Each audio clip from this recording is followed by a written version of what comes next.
स्वागत है आप सभी का गायत्री पीजी कॉलेज सांचौर के यूट्यूब चैनल पर। अभी तक आपने हमारे यूट्यूब चैनल को सब्सक्राइब नहीं किया है तो आज ही चैनल को सब्सक्राइब करें, वीडियो को ज्यादा से ज्यादा लाइक और शेयर करें। आज हम बीएससी पार्ट 3 के पेपर एनिमल फिजियोलॉजी और बायोकेमिस्ट्री से जो टॉपिक डिस्कस कर रहे हैं वो है पिट्यूटरी ग्लैंड, पीयूष ग्रंथि के बारे में हम डिस्कस करेंगे। और आज हम इस लेक्चर में पिट्यूटरी ग्लैंड के पार्ट 1 पे डिस्कशन करेंगे। ओके, कुछ बातें समझते हैं इससे पहले। Pituitary gland hypophyseal portal system, hypophyseal निवाहिका तंत्र की सहायता से हाइपोथैलेमस के साथ फिजियोलॉजिकली जुड़ी रहती है, कनेक्टेड रहती है और इसी कारण पीयूष ग्रंथि को हाइपोफाइजियल ग्रंथि के नाम से भी जाना जाता है। नंबर 2, जो पीयूष ग्रंथि है उसकी पोजीशन, तो हमारा जो क्रेनियम कपाल है उस कपाल में एक सेला टर्सिका नामक कैविटी या गुहा उपस्थित होती है। तो उस सेला टर्सिका नामक गुहा में पीयूष ग्रंथि या पिट्यूटरी ग्लैंड उपस्थित रहती है। तो पोजीशन डिस्कस हुई। ओके, अब हम पीयूष ग्रंथि की संरचना के बारे में देखते हैं। तो पीयूष ग्रंथि की संरचना में हमें 2 पिंड दिखाई देते हैं। जो एक पिंड है उसका नाम एंटीरियर लोब अग्रपिंड है, इसे एडिनो हाइपोफाइसिस इस नाम से जाना जाता है।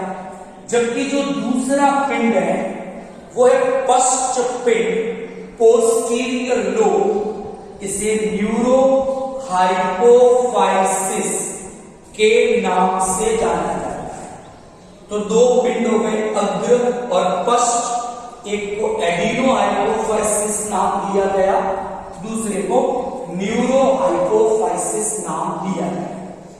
अब ये जो दोनों पिंड हैं एंटीरियर और पोस्टीरियर, ये दोनों पिंड स्त्रावित होने वाले हार्मोनों की प्रकृति के आधार पर भी अलग अलग है और जो डेवलपमेंटल पैटर्न है, परिवर्धन का प्रतिरूप है, उसके आधार पर भी अलग अलग है। जैसे जो एंटीरियर लोब है इसके द्वारा जो हार्मोन स्त्रावित होते हैं वे हार्मोन ट्रॉफिक हार्मोन होते हैं, जबकि पोस्टीरियर या पश्च पिंड के द्वारा जो हार्मोन स्त्रावित किए जाते हैं वो न्यूरो हार्मोन होते हैं। तो ये डिफरेंस है दोनों के अंदर। इसके अलावा अगर मैं परिवर्धन प्रतिरूप देखूं तो एंटीरियर लोब या एडिनो हाइपोफाइसिस का जो परिवर्धन है वो परिवर्धन एम्ब्रियोनिक जो बकल कैविटी है, भ्रूणीय मुख गुहा है, उससे एक आउटग्रोथ बनती है जिसे रात के पाउच कहा जाता है। तो उसी रात के पाउच से इस एडिनो हाइपोफाइसिस का परिवर्तन हुआ, जबकि जो पोस्टीरियर लोब है इसका निर्माण मस्तिष्क की न्यूरॉन या तंत्रिकाओं से हुआ है। यानी ये तंत्रिकीय उत्पत्ति की संरचना है, जबकि ये भ्रूणीय मुख गुहा की अतिवृद्धि से निर्मित भाग है। तो यहां से दो चीजें क्लियर होती है कि पीयूष ग्रंथि की संरचना में ये जो दो पिंड हैं, ये दोनों पिंड स्त्रावित होने वाले हार्मोनों की प्रकृति के आधार पर भी अलग अलग है, प्लस इन दोनों का परिवर्धन प्रतिरूप डेवलपमेंटल पैटर्न भी अलग अलग होता है। यहां तक कि अब हम देखते हैं कि जो एडिनोहाइपोफाइसिस है, अगर मैं उसकी संरचना देखूं तो वहां पर ये तीन संरचनाएं दिखती है। पहला है पार्स इंटरमीडिया, दूसरा है पार्स ट्यूबरैलिस, तीसरा है पार्स डिस्टेंस। तो ये तीन संरचनाएं, तीन लोब्यूल हमें एडिनोहाइपोफाइसिस में दिखाई देते हैं। इसी प्रकार जो न्यूरोहाइपोफाइसिस है, वहां पर भी हमें तीन संरचनाएं दिखती हैं, पार्स नर्वोसा, मीडियन इमिनेंस और इनफंडिबुलर। तो ये बाहरी संरचना या एक आंतरिक संरचना हमने देखी कि पीयूष ग्रंथि में एडिनोहाइपोफाइसिस में कौन सी संरचनाएं हैं, न्यूरोहाइपोफाइसिस में कौन सी संरचनाएं। अब हमारा जो डिस्कशन रहेगा वो बेसिकली हम पहले डिस्कस करेंगे न्यूरोहाइपोफाइसिस के द्वारा स्त्रावित होने वाले न्यूरो हार्मोन, उनके कार्य, और अगर वो अनियमित रूप से स्त्रावित होते हैं तो हमारे शरीर में क्या क्या असामान्यताएं उत्पन्न होती हैं। ओके, तो पहली चीज कि जो न्यूरोहाइपोफाइसिस है, वहां पर किसी भी हार्मोन का संश्लेषण नहीं होता। यहां हार्मोन संचित अवश्य रहते हैं और यहीं से वो स्त्रावित होते हैं, लेकिन यहां उन हार्मोनों का संश्लेषण नहीं है। तो क्या है कि मस्तिष्क के हाइपोथैलेमस भाग में तंत्रिकाओं के दो केंद्र हैं, जिसमें से एक केंद्र का नाम SON, दूसरे केंद्र का नाम PVN। SON को कहेंगे सुप्रा ऑप्टिक न्यूक्लियस, PVN को कहेंगे पैरा वेंट्रिक्यूलर न्यूक्लियस। तो जो SON और PVN है, ये मस्तिष्क के हाइपोथैलेमस पार्ट में तंत्रिकाओं के समूह है, और इन ग्रुप के द्वारा या इन तंत्रिकाओं के द्वारा इन न्यूरो हार्मोनों का संश्लेषण होता है, और फिर ये न्यूरोहाइपोफाइसिस में आकर इकट्ठे हो जाते हैं, और फिर यहीं से इनका स्त्राव किया जाता है। तो ऐसे कुल दो हार्मोन हैं। पहले हार्मोन का नाम है ADH, इसे हम एंटी डाइयूरेटिक हार्मोन कहते हैं। इसी का दूसरा नाम है वैसोप्रेसिन, इसे पिट्रेसिन के नाम से भी जाना जाता है। जो दूसरा हार्मोन है उसका नाम है ऑक्सीटोसिन, इसे पीटोसिन के नाम से जाना जाता है। तो अगर निष्कर्ष रूप में कहें तो न्यूरोहाइपोफाइसिस वाले भाग से ये दो हार्मोन स्त्रावित होते हैं। इसमें से एक का नाम ADH एंटी डाइयूरेटिक हार्मोन है, और दूसरे हार्मोन का नाम ऑक्सीटोसिन हार्मोन है। अब ये जो दोनों हार्मोन हैं, इन दोनों हार्मोनों का संश्लेषण मस्तिष्क के हाइपोथैलेमस वाले भाग में SON और PVN तंत्रिकाओं के समूह हैं, उनके द्वारा इनका संश्लेषण किया गया है। तो पहले हम डिस्कस करेंगे एडीएच के बारे में, एंटी डाइयूरेटिक के हार्मोन के बारे में। क्या करता है? तो ये हार्मोन दो महत्वपूर्ण काम करेगा। हार्मोन स्रावित हुआ यहां से और रुधिर परिवहन के द्वारा ये हार्मोन किडनी में नेफ्रॉन पर पहुंच जाता है।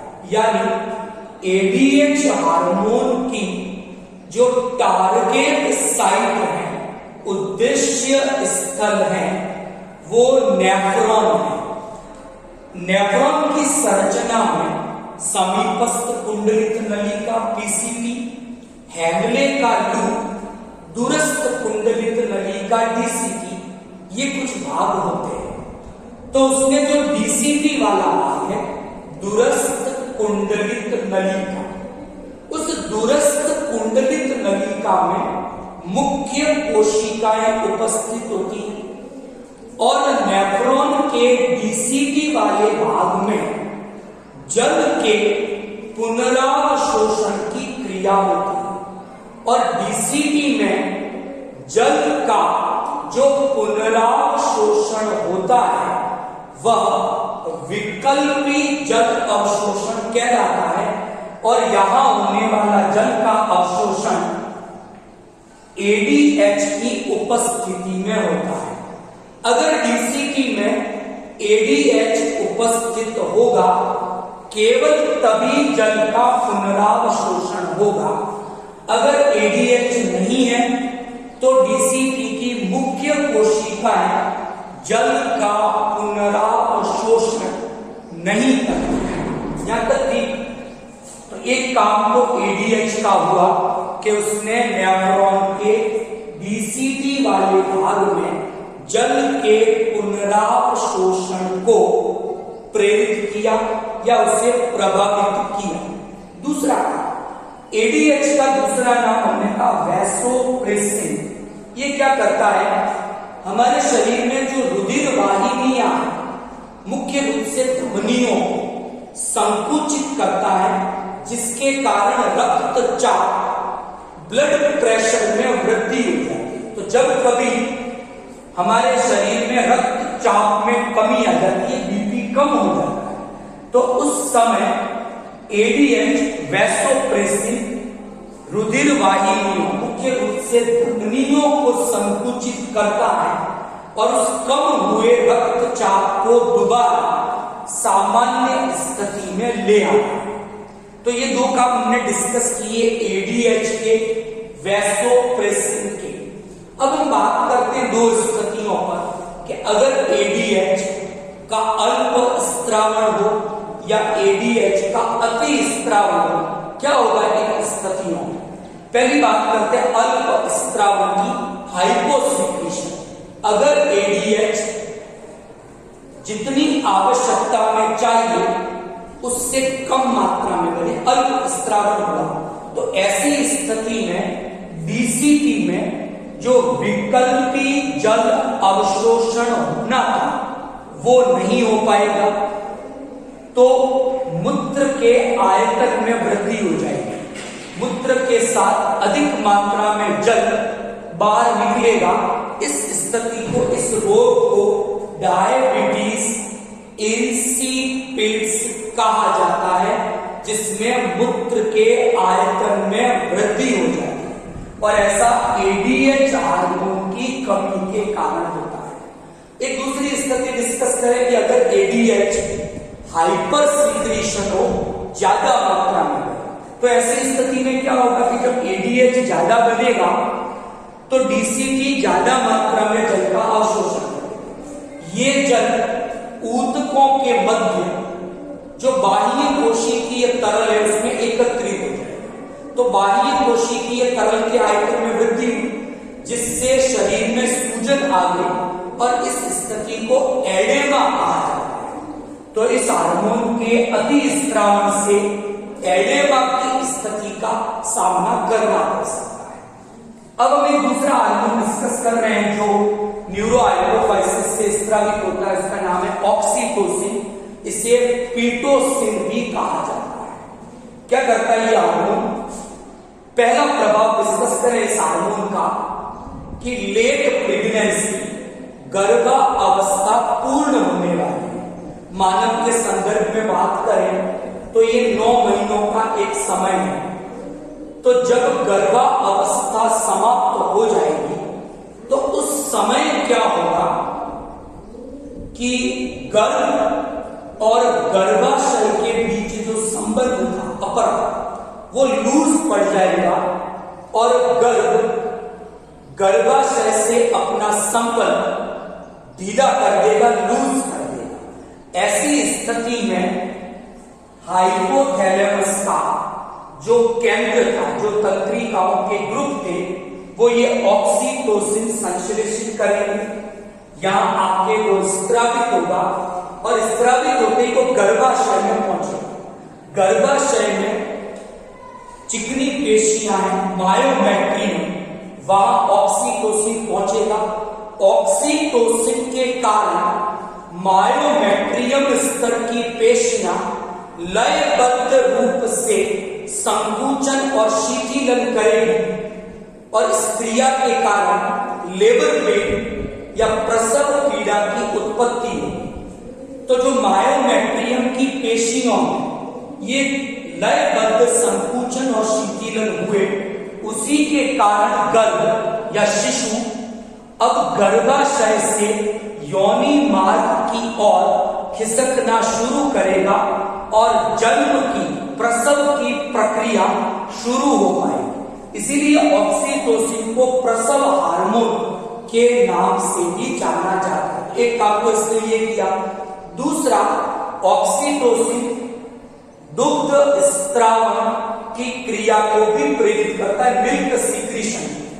आफ्टर बर्थ न्यूबॉर्न बेबी, नवजात शिशु जब ब्रेस्ट फीडिंग, स्तनपान की क्रिया करता है तो उस समय भी हाइपोथैलेमस के ये तंत्रिकाओं के संग ऑक्सीटोसिन हार्मोन का स्त्रावण करते हैं, जिसके कारण स्तन ग्रंथियों से दुग्ध के स्त्रावण की क्रिया होती है।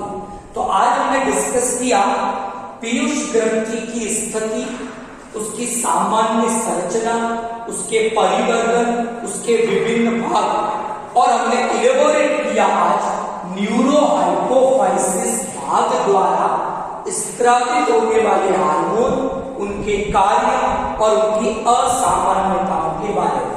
कल जो सेकंड पार्ट डिस्कस करेंगे उसमें हम पीयूष ग्रंथि के एंटीरियर लोब के द्वारा जो ट्रॉफिक हार्मोन बनते हैं उनका क्या प्रभाव है, उनकी असामान्यताओं से क्या प्रभाव शरीर में उत्पन्न होते हैं, उनके बारे में डिस्कशन करेंगे।